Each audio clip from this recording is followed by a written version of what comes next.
favor para entregarle su constancia. Y a continuación continuamos con la doctora Edith García González con el tema de abordaje terapéutico de carcinomas epidermoides y vasocelulares atípicos, a quien también le vamos a agradecer que al terminar se acerque a la mesa para darle su reconocimiento. Gracias. Este creo que es un tema muy importante. A veces uno como dermatólogo, uno menosprecia lesiones que son pequeñas o que uno cree porque le enseñaron a uno cuando era residente que no van a pasar a mayores y uno a veces como que no les da mucha importancia. Lo importante aquí es hablar de aquellas situaciones en las que se salen del patrón. Como les decía yo, hay enfermedades o tumores que no leen los libros.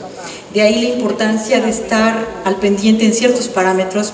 Hay ciertos mensajes que yo creo que sobre todo para las personas en entrenamiento es muy importante que los tomen en cuenta. Como ustedes saben, los carcinomas vasocelulares y los espinocelulares son los cánceres más frecuentes de la piel diferentes al melanoma. Solamente un 5% de ellos suelen ser muy agresivos. Y uno dirá, bueno, si son un 5%, realmente ¿de qué me tengo que preocupar? La verdad es que existen y andan por todas partes y llegan a instituciones grandes, así como a consultorios de cada uno de nosotros. Y lo importante de saber es que ponen en riesgo la vida del paciente. Y lo importante también a saber es que son situaciones en las que no nada más deben ser de manejo dermatológico, sino uno debe apoyarse en el conocimiento de los oncólogos. Debo agradecer de antemano. Muchas de las fotografías son cortesía del doctor Daniels, a quien escucharán posteriormente. Hablando en concreto del carcinoma espinocelular, es el segundo cáncer más frecuente de la piel después del carcinoma vasocelular. Esto más o menos un 20% de los cánceres de la piel que no son melanomas. Y algo muy interesante es que la mitad de ellos, un poco más de la mitad de ellos, son portadores de esta proteína P53, que es un gen supresor precisamente del crecimiento de tumores y que es la base para algunas terapéuticas. Cuando uno ve carcinomas epidermoides, uno realmente no está habituado a ver situaciones como estas. Dentro de los carcinomas espinocelulares, como ustedes saben, los factores de riesgo ya todos lo sabemos. Algo muy importante que yo no había caído en la cuenta de qué importante es aquellos pacientes que son de alto riesgo y sobre todo los trasplantados. Las clínicas que actualmente hay en los Estados Unidos de dermatología orientados a aquellos pacientes que tienen trasplante son cada vez más concurridas. Son pacientes de alto riesgo cuyos tumores se salen totalmente de los parámetros a los que uno está acostumbrado. Otra fotografía, cortesía del mismo doctor, en los que vemos carcinomas epidermoides que inicialmente empezaron en zonas muy expuestas al sol, pero que después se han diseminado localmente y después llegan a ser altamente invasoras. Ahora, más o menos, ¿qué porcentaje de estos carcinomas epidermoides suelen ser muy agresivos? Bueno, es bajo, realmente del 1 al 5% de estos cánceres, y tanto espinocelulares como vasocelulares, llegan a invadir regionalmente o llegan a invadir a distancia, y obviamente esto se traduce en un aumento importante de la morbimortalidad de pacientes como estos. Lo importante es que uno como dermatólogo es que los tiene que detectar a tiempo y uno tiene que estar al pendiente de ciertos parámetros, de ciertas banderas así rojas que nos deben alertar a uno como clínico sobre si ese comportamiento de estos cánceres puede ser más o menos benigno o puede conllevar a una consecuencia muy importante. ¿Qué parámetros son aquellos que son los más importantes en los carcinomas espinocelulares? Esta es una revisión tomada de esta fuente de información médica llamada Update, en donde ellos analizan, por ejemplo, cuáles son aquellos parámetros en los que uno debe poner más atención. Ellos ven que por ejemplo, carcinomas espinocelulares mayores a 2 centímetros de diámetro, revisando los casos a 5 años, ven que un porcentaje alto recurre y ven que a 5 años muchos de ellos pueden dar metástasis. Como que uno como dermatólogo no está acostumbrado a oír espinocelular o vasocelular igual a metástasis, sí los hay. Hay localizaciones también que son más peligrosas que otras.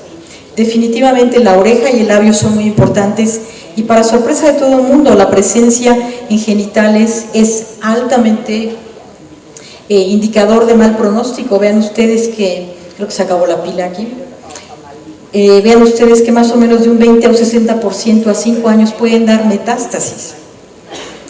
Otros parámetros importantes es en dónde precisamente se originó este tipo de lesiones. Si se originó en lugares donde había úlceras antes, o donde había quemaduras, o donde al paciente lo radiaron, el porcentaje precisamente de dar metástasis es altísimo a 5 años. Otro de los factores importantes es ver si uno quitó esa lesión y esta lesión ha recurrido, ojo, porque el comportamiento de ellos no es nada más local, puede ser un comportamiento a distancia. Los que son localmente recurrentes, a 5 años un 23% sigue recurriendo y a 5 años un 30% de ellos puede dar metástasis. Obviamente pacientes inmunosuprimidos como los trasplantados, la probabilidad de que dé metástasis un cáncer de estos es muy alta. Otro de los parámetros, la histopatología que tan elegantemente la doctora Blanca Carlos presentó, también la profundidad es un parámetro muy importante. El patrón histológico, si es pobremente diferenciado, también es un dato de mal pronóstico. Y algo muy importante es el daño perineural o el daño intravascular.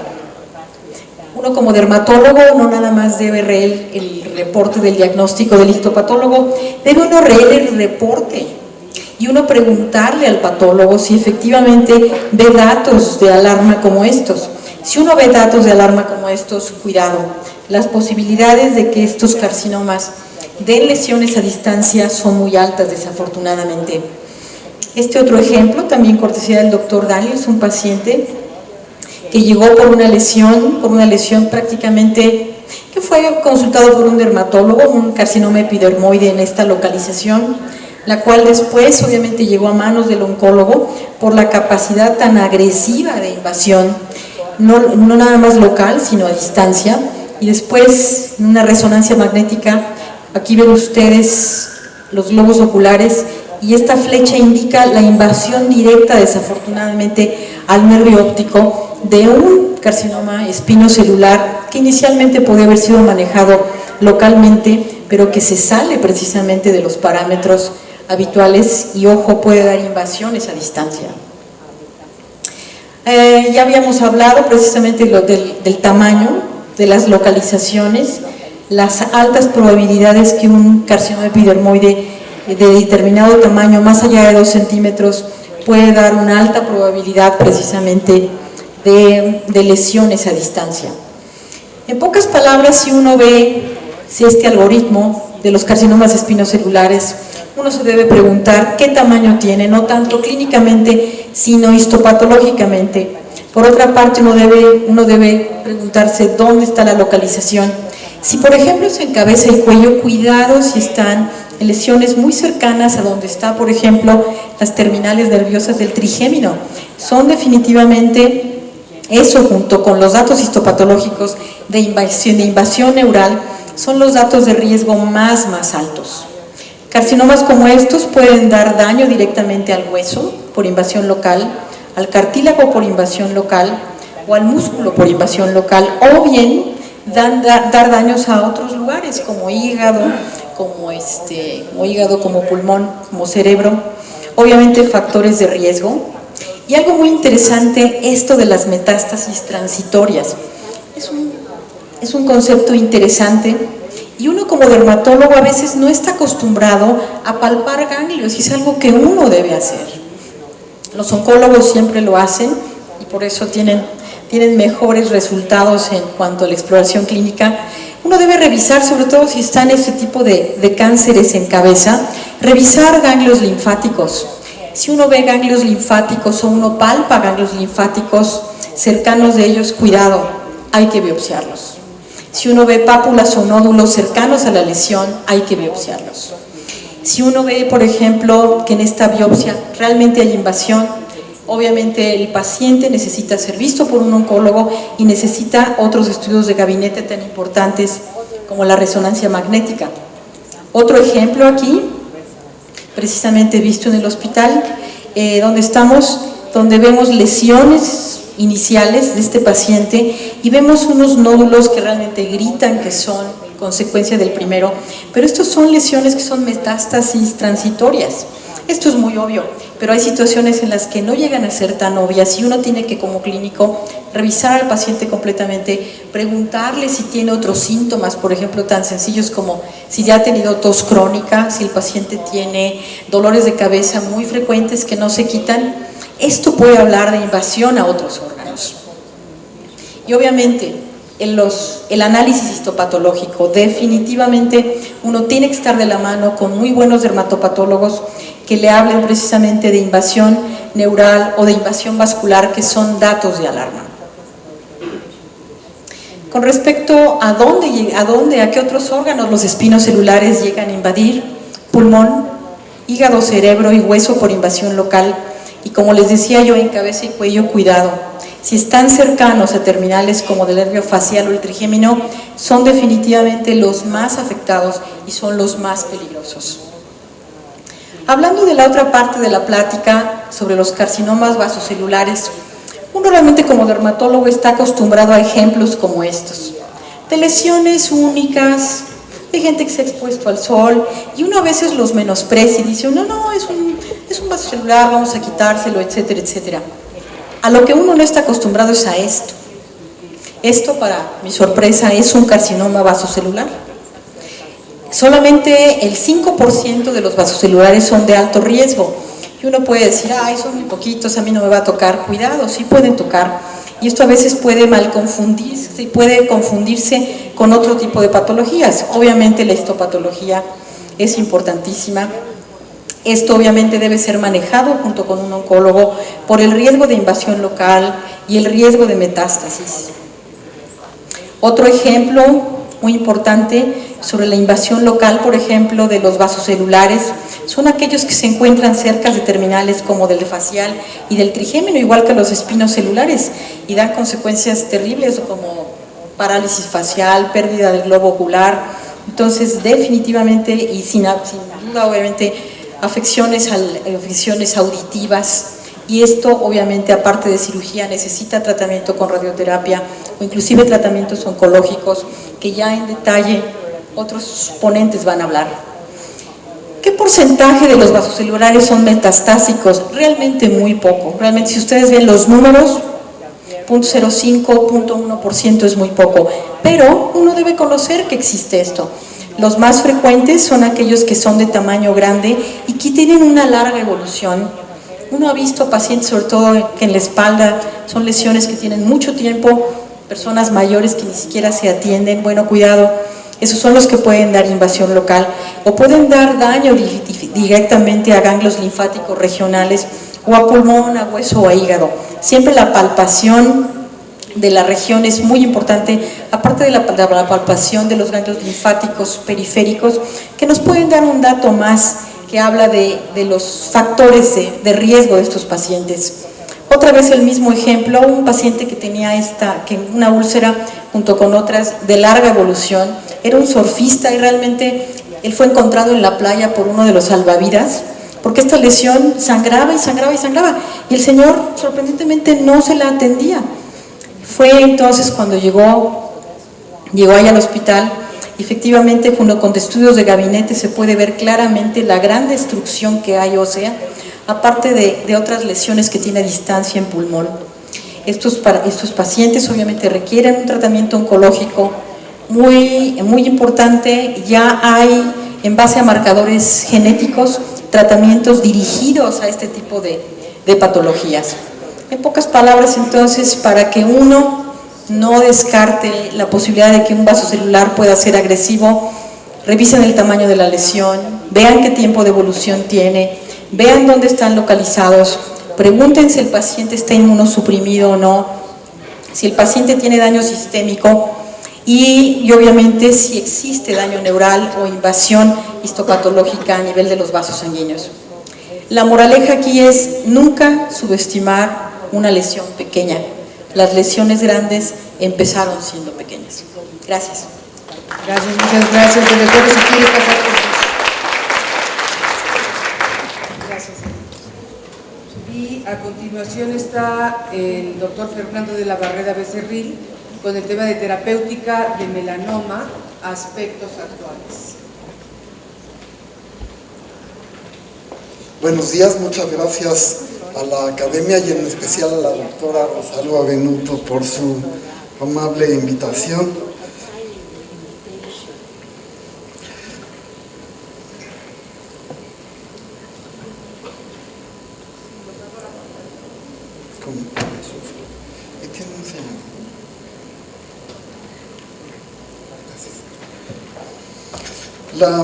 De lo que quisiera hablar en los próximos minutos es el melanoma, el tratamiento del melanoma, en dónde estamos parados ahora y hacia dónde vamos en el futuro. Muy brevemente, la historia del melanoma se atribuye a Hunter en el año 1787, haber descrito el melanoma maligno, y durante siglos el melanoma se manejó, o lo manejaron los médicos como Dios les daba a entender, con márgenes gigantes, hasta el siglo XX empezó a haber cambios muy importantes, tanto en el comportamiento del melanoma como en el manejo de este tumor. En el siglo XX, como ustedes saben, aumentó dramáticamente la incidencia de melanoma, que era un tumor raro y que empezó a hacerse más frecuente, al grado de que actualmente 1.8% de la población tiene melanoma. Y la investigación y el desarrollo de nuevas técnicas en los últimos 40 años nos ha modificado radicalmente la forma de ver y manejar el melanoma. Como ustedes saben, esto empezó a principios de los años 70, cuando Breslow dijo que el comportamiento y la agresividad del melanoma depende de la profundidad de invasión, y además dijo y demostró que hacer márgenes más pequeños en el tratamiento del melanoma era tan efectivo como hacer márgenes grandes. Posteriormente, a principios de los años 90, Morton también volvió a modificar en forma importante el manejo del melanoma, porque cuando los melanomas eran gruesos, los oncólogos hacían disecciones ganglionares selectivas con mucha movilidad, y estaba muy discutido qué tanto beneficio había realmente en hacer o no disecciones ganglionares selectivas. Morton finalmente en el 92 describió la técnica del ganglio centinela, una técnica que permitía con poca movilidad encontrar el primer relevo ganglionar y predecir si había o no invasión de los ganglios linfáticos. Hay tres temas que actualmente me parecen lo más candente, lo de más controversia, lo más nuevo, y son los tres temas que muy brevemente quisiera tratar en los próximos minutos. El primero es el manejo de las regiones linfoportadoras, la biopsia del ganglio centinela y la disección ganglionar. Como decía, antes se hacía disección electiva de ganglios linfáticos, desde Morton ahora se hace una biopsia de ganglio centinela, y cuando se toma una biopsia de ganglio centinela sabemos que tiene un valor de estadificación y pronóstico muy grande. La pregunta es, bueno, se supone que cuando tenemos la biopsia de ganglio centinela podemos hacer una linfadenectomía selectiva y tener un mejor control regional, y además tener una biopsia de ganglio centinela nos permite ver cuáles son los pacientes que podemos o que debemos someter a un tratamiento sistémico. Aquí está la biopsia de ganglio centinela y se ve el ganglio centinela pintado de azul patente. Y el valor pronóstico de la biopsia de ganglio centinela es indudable. Vean ustedes, cuando un paciente tiene histología y PCR negativa en ganglio centinela, la sobrevida, vean cómo cae cuando la histología es negativa pero el PCR es positivo, y cómo vuelve a caer todavía más cuando la histología es positiva. En un metaanálisis que se usó de 71 estudios que incluyen 25.240 pacientes, se vio que la recurrencia ganglionar en pacientes con biopsia de ganglio centinela negativa es menos de 5%, o sea, el pronóstico de un ganglio centinela negativo es muy fuerte y es una excelente herramienta, más que diagnóstica, pronóstica. La única pregunta, y eso es lo que todavía no se ha contestado, es si hacer una linfadenectomía selectiva en los pacientes que tienen la biopsia de ganglio centinela positivo mejora la sobrevida. La respuesta no la sabe nadie.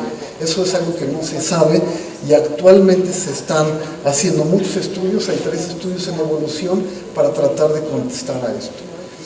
No voy a entrar en detalles porque no tenemos mucho tiempo, pero por ejemplo, hay muchos estudios que se han publicado para tratar de entender si hacer una linfadenectomía mejora la sobrevida en pacientes con biopsia de ganglio centinela positivo. Es un estudio retrospectivo, histórico, en donde se ve que los pacientes que tienen biopsia de ganglio centinela y los pacientes que no tienen biopsia de ganglio centinela les fue igual. Entonces, no encontraron ninguna diferencia significativa. Este estudio es un estudio que está publicado en el 2010 en los Anales de Cirugía Oncológica, en donde hace una comparación también retrospectiva y ven los pacientes que les hicieron biopsia de ganglio centinela, tuvieron positiva la biopsia y les hicieron linfadenectomía, y los comparan con pacientes que no les hicieron biopsia de ganglio centinela y por lo tanto tampoco linfadenectomía. La recurrencia local como primera recurrencia fue evidentemente mayor en el grupo que no tenía linfadenectomía, pero por lo demás no hubo diferencia en las metástasis en tránsito, en las metástasis sistémicas o en la sobrevida media. Estos estudios sugieren que la biopsia de ganglio, que hacer una linfadenectomía no tiene ningún beneficio. Entonces, sigue la pregunta, ¿es mejor eliminar los ganglios cuando las metástasis son microscópicas que cuando se hacen clínicamente evidentes? Pues lo lógico es pensar que sí, pero todavía no lo sabemos. ¿Se mejora la sobrevida? Tampoco sabemos. En cuanto al valor pronóstico de la biopsia de ganglio centinela, eso es indudable. Y creo que eso justifica por sí mismo hacer una biopsia de ganglio centinela. Algunos estudios están dándonos una visión a lo que puede ser este tema en el futuro. Hay una cohorte internacional que incluye 2.313 pacientes en etapa 3, o sea, con metástasis ganglionares. Les hicieron a estos pacientes un análisis de multivarianza con varias técnicas y estadísticas y encontraron 81% de micrometástasis, o sea, estos pacientes tenían metástasis ganglionares, pero 81% eran micro y 19% eran macro, o sea, palpables, distinguibles clínicamente o radiológicamente.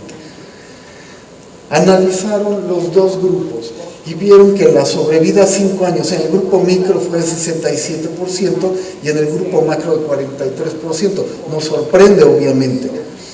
Pero lo que encontraron es que en el grupo macro, el número de ganglios afectados, la ulceración y la edad afectaron la sobrevida, pero un grupo que se comportaba bastante parejo en general.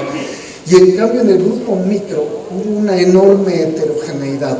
La sobrevida iba de 23 a 87%, una diferencia enorme. Y entonces encontraron muchos factores pronósticos que afectaban esa sobrevida. El número de ganglios afectados, el Breslow, si había una ulceración, el sitio anatómico, el número de mitosis. Este estudio anterior, lo que nos muestra es que el grupo que tiene metástasis microscópicas es un grupo muy heterogéneo y si sabemos encontrar algunos pacientes que tienen peor pronóstico o mejor pronóstico, esos pacientes son los que se van a beneficiar de hacer una linfadenectomía selectiva.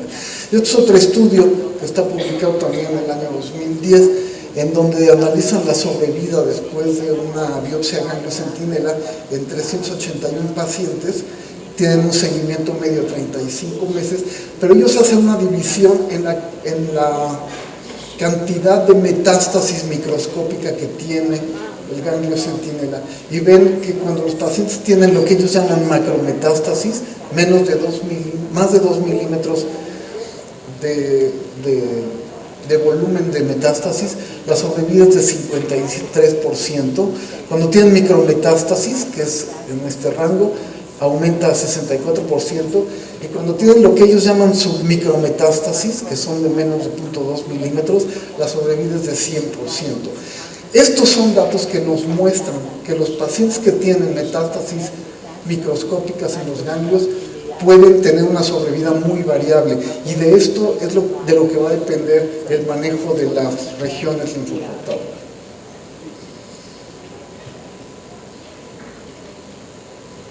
Bueno, en cuanto al manejo del melanoma in situ, y ahí me refiero específicamente al léntigo maligno. El melanoma in situ está muy claro cómo tratarlo, pero el léntigo maligno ha sido motivo de mucha controversia recientemente. Normalmente, como ustedes saben, el melanoma in situ se maneja con un margen de 5 milímetros y el pronóstico es muy bueno. En cuanto al léntigo maligno, el riesgo de transformación al léntigo maligno en melanoma es de 5%. Y en el caso del léntigo maligno, cuando se hace una excisión de 5 milímetros, la recurrencia es variable y muy alta, entre 8 y 20%, a diferencia de un melanoma in situ de otro tipo. En cuanto al MOS, disminuye la tasa de recurrencias a 3-4%. Hay muchos tratamientos distintos que se han hecho en el léntigo maligno, y algunos análisis actuales de estos tratamientos, como la criocirugía, tratamientos tópicos, láser, etcétera, han visto que la recurrencia va de 20 a 100% a 5 años, lo cual deja claro que esas no son buenas opciones para el léntigo maligno. No obstante, todavía en la literatura se sigue insistiendo. Actualmente ustedes pueden encontrar muchos reportes en revistas sobre el uso de imiquimod en léntigo maligno, con respuestas que van del 66 al 100%. Es una foto que apareció en los archivos. Sin embargo, si ustedes buscan en alguna base de datos, pueden buscar en PubMed, y buscan en los últimos 5 años, y busquen estudios comparativos, aleatorizados o metaanálisis de imiquimod en léntigo maligno, y lo que van a encontrar es absolutamente nada. Si ustedes leen de imiquimod en léntigo maligno, lo que van a encontrar son seriecitas de 10 pacientes, de 8 pacientes, controles histológicos, seguimientos cortitos, es decir, que no hay ninguna evidencia que justifique su uso, pero escribir y leer tanto de imiquimod en esto puede hacer que uno piense que realmente funciona, cuando realmente no es así. Entonces, ¿qué hacemos con el léntigo maligno? Nada más MOS es una buena opción. Parece que 5 milímetros de margen es insuficiente. Los tratamientos quirúrgicos tienen unas tasas muy altas de recidiva, y otras alternativas entonces se han estado planteando recientemente para resolver mejor quirúrgicamente estos tumores. Y esto es lo que llaman excisiones en etapas, la excisión perimétrica, la técnica de espagueti, que básicamente son variantes de la misma cosa. Vean ustedes, es un dibujo de un paciente que tiene aquí, supongamos, un léntigo maligno, y lo que hacen es quitar nada más la periferia, se deja el centro, y la periferia se analiza histológicamente, y así se verifican los márgenes, y uno puede ir extendiendo esto tanto como el tumor lo requiera. Así se hace, y entonces no se deja un área cruenta, se analiza la pieza, y una vez que esté el resultado, entonces se quita la lesión completa y se pone un injerto. Hay algunos estudios, aquí hay 2 publicaciones, 21 pacientes con léntigo maligno o melanoma acral lentiginoso, en donde se hizo este tipo de cirugía. El número de etapas promedio fue de 1.55, o sea, de 1 a 4, y reparación con injerto. En los 2 estudios que están aquí, en uno se tuvo control local en 95.24%, en un seguimiento a 36 meses, y en el otro, de los 11 pacientes tratados, tuvieron un 100% de control. O sea, esta es una técnica que tiene muy buena tasa de respuestas, no requiere el entrenamiento del MOS, no es tan caro como MOS, no deja un área cruenta, y probablemente este sea actualmente el tratamiento de elección para el léntigo maligno melanoma, hay que tomarlo en cuenta. Y finalmente, la otra cosa que hay de nuevo, y sí es nuevo en cuanto a la terapia con blancos moleculares para melanoma. Como saben ustedes, el melanoma es un tumor que no responde a tratamiento médico. Las quimioterapias, la quimioterapia clásica con dacarbazina es muy inefectiva para tratar a los pacientes. Cuando salió el interferón, se anunció con bombo y platillo que ya había algo útil. La verdad es que el interferón tampoco ha sido muy útil para manejar el melanoma en etapas avanzadas, y ahora la terapia con blancos moleculares parece ser algo que está cambiando un poco el panorama.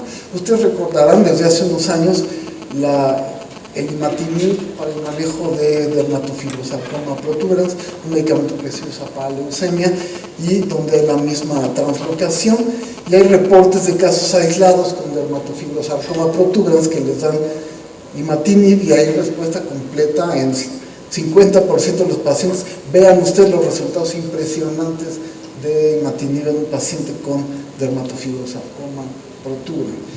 Y la terapia molecular es una terapia que está prometiendo algunos resultados mejores. Hace rato hablaba Edith del BRAF, los pacientes que tienen BRAF B600, que es un componente de las vías de RAS y de RAF, oncogenes, que tienen mucho que ver en el crecimiento y la supervivencia celular, y las mutaciones de BRAF, como saben, llevan a un crecimiento descontrolado. El melanoma, el 50% de los pacientes tienen mutación de este gen y 8% de otros tumores no melanoma también. En 2010 se publicó en el New England Journal of Medicine este estudio de fases 1 y 2 con esta molécula que llamaban PLX4032, un inhibidor del BRAF mutado. Se lo dieron a 55 pacientes. El objetivo de este estudio es encontrar la dosis, la toxicidad, etcétera. Finalmente se hizo un estudio de fase 3 que se publicó en la misma revista en el año de 2011 con el mismo medicamento que ahora ya tenía nombre, se llama Vemurafenib, y compararon el Vemurafenib contra dacarbazina en pacientes con melanoma, en pacientes, claro, que tenían nada más la mutación, este tipo de mutación de BRAF. La reducción de muerte y la disminución del riesgo de progresión fue tan grande, la diferencia entre el grupo de Vemurafenib contra el grupo de dacarbazina, que tuvieron que parar el estudio y ya pasan a todos los pacientes al brazo de Vemurafenib.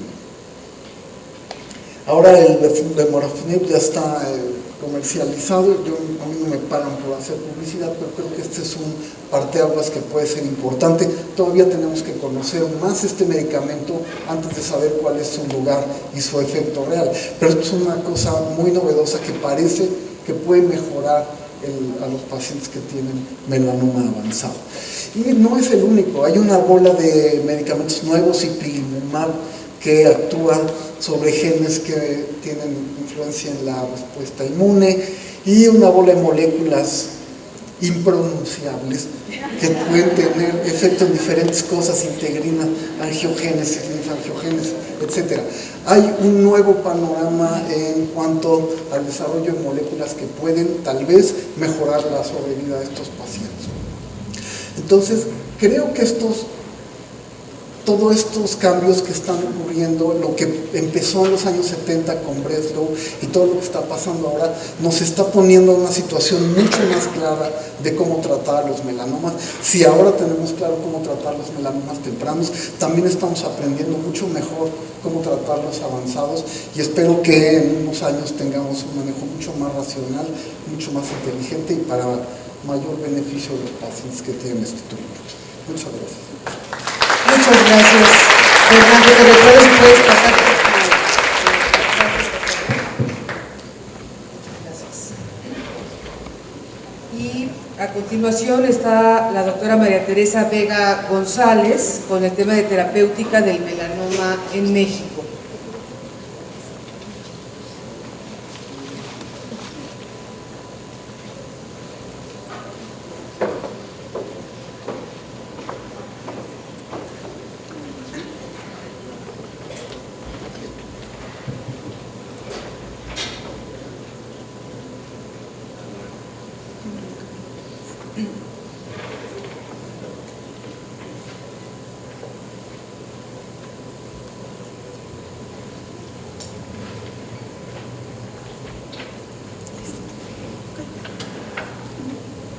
Buenos días a todos, gracias por la invitación a este módulo de melanoma.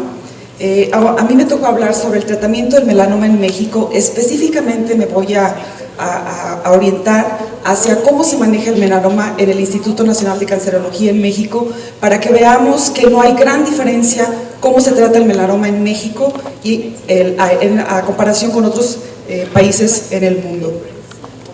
Recordando un poquito el patrón clínico patológico en México, el más frecuente en el Instituto Nacional de Cancerología es hasta en un 51% es el melanoma acral lentiginoso. Posteriormente le sigue el melanoma nodular. La topografía más frecuente es a nivel de las extremidades y de esta, la extremidad inferior es la más afectada. El acral lentiginoso es el más frecuente en el Instituto Nacional de Cancerología. En los últimos consensos de expertos en melanoma, en los 3 últimos decenios el melanoma ha aumentado su frecuencia en varios lugares del mundo hasta en un 400%.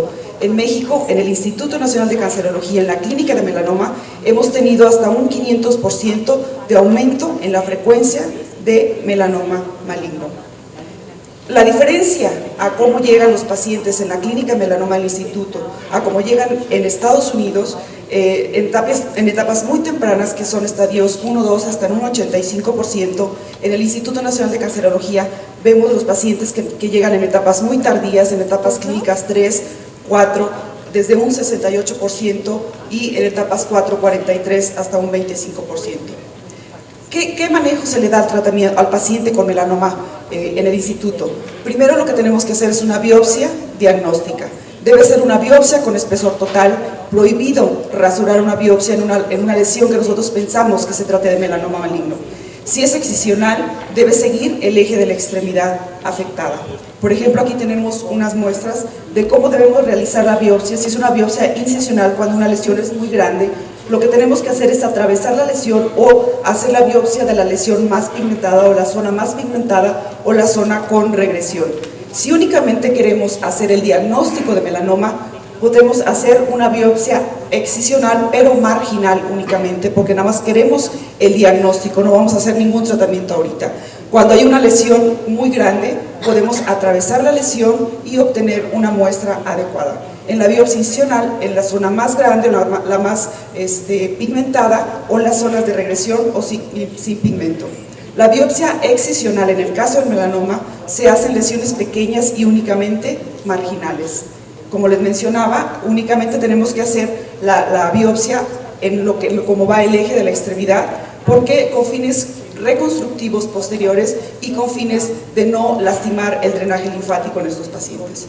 En resumen, la biopsia de las lesiones pigmentadas sospechosas es solo diagnóstica, ya que el tratamiento se realiza en una segunda etapa, y practicar excisiones amplias en estos pacientes en un diagnóstico adecuado es un riesgo a expensas del pronóstico de estos pacientes.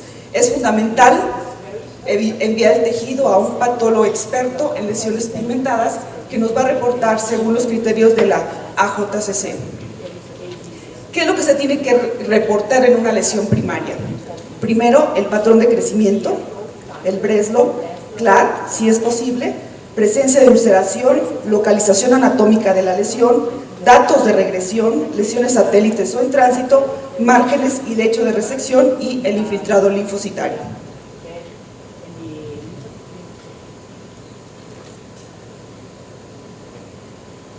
Ok, ya tenemos el diagnóstico de melanoma, tenemos un melanoma in situ. ¿Qué debemos de hacer? Una excisión local con 0.5 centímetros de margen. Cuando es un Breslow menor de 1 milímetro, sin ulceración ni datos de regresión, en fase de crecimiento vertical, con un CLAR de 1 a 3, únicamente tenemos que hacer una excisión local con 1 centímetro de margen. Cuando es menos de 1 milímetro, pero con ulceración, datos de regresión y fase de crecimiento vertical, es excisión local con 1 centímetro de margen y ganglio centinela. Con un Breslow de 1 a 2, es excisión local con 1 centímetro de margen y ganglio centinela, y los pacientes con un Breslow mayor de 2 milímetros es excisión local con un margen de 2 centímetros y ganglio centinela. ¿En qué consiste el procedimiento del ganglio centinela o en qué pacientes se realiza ganglio centinela? La indicación es en pacientes con ganglios regionalmente o clínicamente negativos y con un Breslow menor de 1 milímetro pero siempre y cuando el paciente presente estas características, con un nivel de CLAR 4 o 5, que tenga ulceración, regresión y antecedentes por una biopsia por rasurado, y cuando tengamos un paciente con una incongruencia clínica patológica. ¿En quiénes se contraindica el ganglio centinela? En pacientes que tienen ganglios palpables, en alteraciones de drenaje, ya sea porque se haya hecho una resección amplia o colgajos, o que tenga radioterapia previa al paciente. ¿En qué consiste el ganglio centinela? El ganglio centinela es la resección del primer ganglio o grupos ganglionares que reciben el drenaje aferente de un tumor primario, y su estado indica el estado de los ganglios adyacentes. Se realiza en una fase transoperatoria, que es una técnica que consiste en la inyección de tecnesio 99, inyección de azul patente alrededor de la lesión, rastreo con una gamasonda, se localiza el ganglio centinela, se hace un examen in vivo y una disección del ganglio afectado con un examen ex vivo posterior y la valoración de segundos ganglio centinela. Ok, ya tenemos el reporte del ganglio centinela. Si el ganglio centinela es negativo, se mantiene en observación al paciente. Si el paciente es ganglio centinela positivo, con un solo ganglio o dos ganglios afectados, se lleva a la disección complementaria, observación, adyuvancia sistémica, sobre todo con radioterapia adyuvante en los pacientes que tienen ganglios afectados a nivel de cuello únicamente. Pero el paciente tiene más de 3 ganglios positivos, se lleva a cabo la disección complementaria, observación, adyuvancia sistémica con interferón o radioterapia solamente cuando hay una ruptura extracapsular. La radioterapia adyuvante, las indicaciones de radioterapia adyuvante en un paciente con melanoma es enfermedad recurrente, cuando hay involucro de ganglios cervicales, cuando los ganglios linfáticos son mayores a 3 centímetros, involucro de más de 3 ganglios, o cuando hay ruptura extracapsular, o cuando la enfermedad macroscópica, hay una enfermedad macroscópica residual o márgenes cercanos o positivos. ¿Qué protocolo de estudio se lleva en estos pacientes en el instituto? De acuerdo al Breslow y a la sintomatología o a la clínica del paciente, a todos los pacientes con fines de llevarlos a cirugía, se les pide únicamente biometría hemática completa, tiempos de coagulación, pruebas de funcionamiento hepático y una teletórax en un Breslow menor de 1 milímetro. No hay necesidad de hacer más estudios de extensión. En Breslows de 1 a 4 se llevan a cabo los mismos estudios, Breslow mayor de 4, pero cuando hay ganglios positivos o es una enfermedad recurrente, bueno, podemos ya utilizar la tomografía de tórax-abdomen y sobre todo ver si no hay extensión a otros órganos a través de la tomografía por emisión de positrones y tomografía computarizada.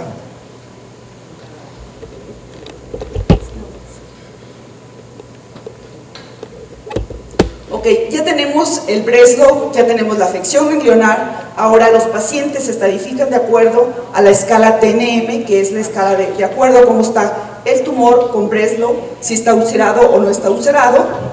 El estadio N, cuando hay afección dependiendo de la cantidad de ganglios afectados, y si hay macro o micrometástasis en estos pacientes, o el estadio M, cuando está el paciente con presencia de metástasis a nivel de piel, pulmón u otros órganos, dependiendo de la cantidad de órganos afectados. Ok, ya tenemos a los pacientes estadificados. ¿Qué tratamiento se les da al paciente cuando el melanoma está localmente avanzado o lesiones en tránsito? Esta es la evolución que va teniendo los pacientes con melanoma recurrente. Cuando el paciente presenta lesiones en tránsito o lesiones recurrentes, se toma biopsia de las lesiones. Si son menos de 3 lesiones, se lleva a cabo la resección de las lesiones, y cuando son más de 3 lesiones, al paciente se puede someter a un procedimiento que se llama perfusión aislada a la extremidad, y puede tener también recurrencias tempranas en estos pacientes. ¿En qué consiste la perfusión aislada a la extremidad? La perfusión aislada a la extremidad se realiza en el Instituto Nacional de Cancerología ya desde hace varios años, y consiste en aislamiento de la extremidad con la ligadura de arterias y venas. Se lleva a cabo la canulación o vasotomía de estas arterias y venas, se somete al paciente a una circulación extracorpórea con una bomba centrífuga, con un oxigenador, se administra en este perfusor la quimioterapia a altas dosis. Este es el procedimiento de ganglio centinela, de perfusión aislada de la extremidad con hipertermia. ¿Qué medicamentos medicamentos son los que se le administran en la perfusión aislada? Bueno, pues es el Melphalan, que tiene alta efectividad y baja toxicidad. Se somete al paciente a hipertermia a grados de 39 grados centígrados únicamente en la extremidad afectada, y el objetivo es captar mayor fármaco, destrucción tumoral y evitar la vasoconstricción en estos pacientes. Y otro medicamento que se puede administrar durante la perfusión aislada es el factor de necrosis tumoral, que lleva a cabo la destrucción de vasos o la neoangiogénesis.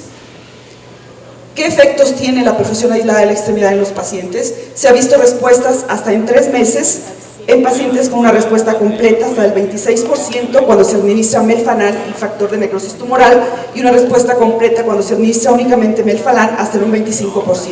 Respuestas parciales hasta en un 39% sola el Melphalan, y una respuesta total hasta el 62% en estos pacientes, y combinada no hay tanta diferencia.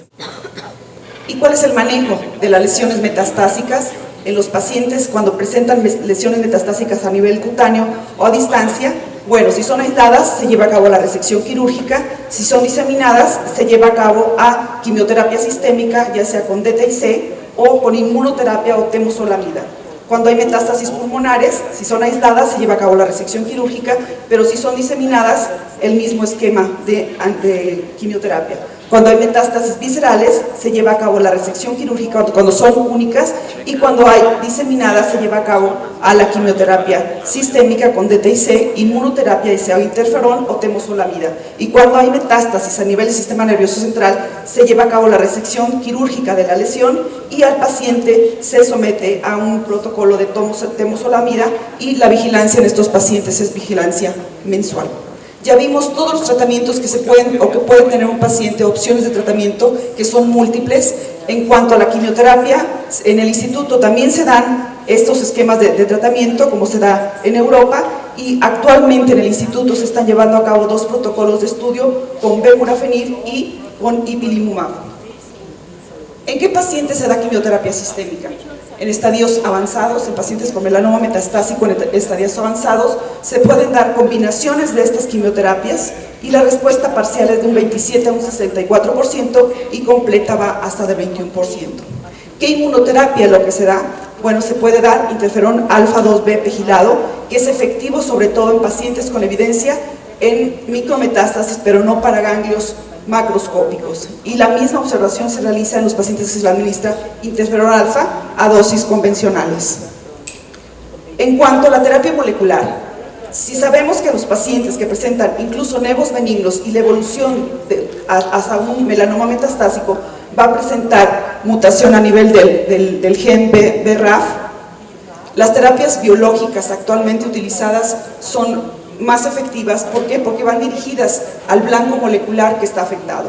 Y como les mencionaba, el Vemurafenib es una quimioterapia que es un inhibidor de tirosincinasa, recordando que los pacientes que presentan melanoma, presentan mutación de BRAF hasta en un 40 o 60%, en estos pacientes se ha visto la mejoría en la sobrevida libre de progresión en pacientes ya tratados con otra quimioterapia, y los pacientes que presentan mutación a nivel de BRAF presentan esta sobrevida. Y el Ipilimumab, que es un anticuerpo monoclonal dirigido al receptor CTLA4, que es un antígeno 4 de linfocitos citotóxicos, también ha sido el único medicamento que ha sido aceptado por la FDA en marzo del año pasado, y estos medicamentos se consideran categoría 1 para melanoma metastásico. ¿Qué seguimiento le damos a los pacientes en el instituto? Al paciente durante los primeros 2 años se revisa cada 3 a 6 meses si no hay ninguna otra sintomatología. Los posteriores 3 años es cada 6 a 12 meses, y después del 5.º año, si el paciente se encuentra libre de lesiones metastásicas o lesiones recurrentes, la revisión es anual después del año 5. Les traje esta diapositiva únicamente para ver uno de los hospitales que tiene mayor referencia a nivel mundial en el tratamiento del cáncer es el MD Anderson en Houston. Aquí vemos los tratamientos que dan en este hospital. Si ustedes se dan cuenta, todos estos tratamientos se llevan a cabo en la Clínica Melanoma del Instituto Nacional de Cancerología. Por último, está la Clínica Melanoma del Instituto Nacional de Cancerología. Somos los que estamos en la Clínica Melanoma, el doctor Martínez Said, el oncólogo médico, cirujano oncólogo, y yo como dermatóloga. Gracias. Muchas gracias, doctora. Si quiero pasar a la mesa para que le entreguemos su constancia. Bien, vamos a pasar, tenemos 15 minutos para preguntas, comentarios. Sí, si quieres quedarte ahí. ¿Tienen preguntas para los ponentes? ¿No hay ninguna pregunta? Sí, Jorge.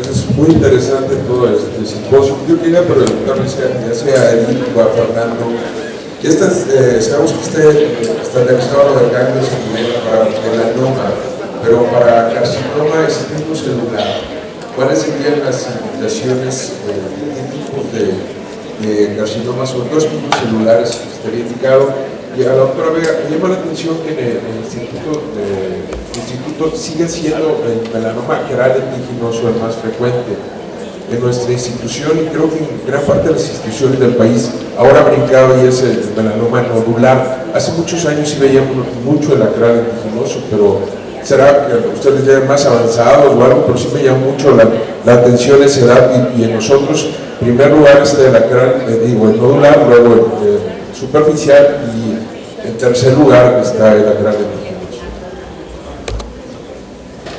Sí, ¿quién quiere contestar? Tere. Primero a las damas. Sí, gracias. Pues sí, efectivamente, en el instituto el reporte o la frecuencia del melanoma acral epiginoso es mucho más frecuente que el nodular, y si no me equivoco también en el Hospital G. González el acral epiginoso es el más frecuente. Fer o Edith sobre el ganglio centinela en el cáncer de testículo.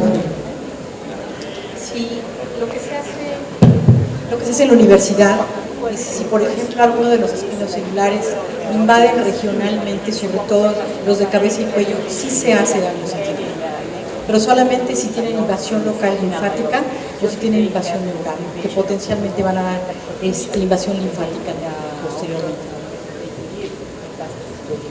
Yo creo que el ganglio centinela es una técnica promisoria para carcinoma epidermoide. Creo que todavía falta estandarizar eso, encontrar los pacientes que se pueden beneficiar de eso, y es algo que está todavía en estudio y que falta definir mejor, pero yo creo que va a ser algo que puede ser mucho. Sí, yo creo que de todas estas pláticas lo que es interesante sacar es que nosotros como clínicos quirúrgicos hay que exigirle al patólogo que nos reporte todo eso, tanto en melanoma como en carcinomas, ¿no? Porque luego el carcinoma epidermoide no solo tiene invasión perioneural o invasión vascular, y de eso va a depender el manejo subsecuente. Creo que también en eso tenemos que ir cambiando. Ahora ya los reportes histopatológicos incluyen muchas de estas factores pronósticos, y de eso dependerá que nosotros le exijamos o no, o pidamos o no al cirujano que nos haga ganglio centinela. Nosotros en el GEA intentamos hacer ganglio centinela en carcinoma epidermoide, hicimos 5, la mitad fueron negativos, bueno, 3 negativos y 2 positivos. Entonces, como dice Fer, yo creo que es algo que deberíamos nosotros como dermatólogos apoyar en estos carcinomas de alto riesgo.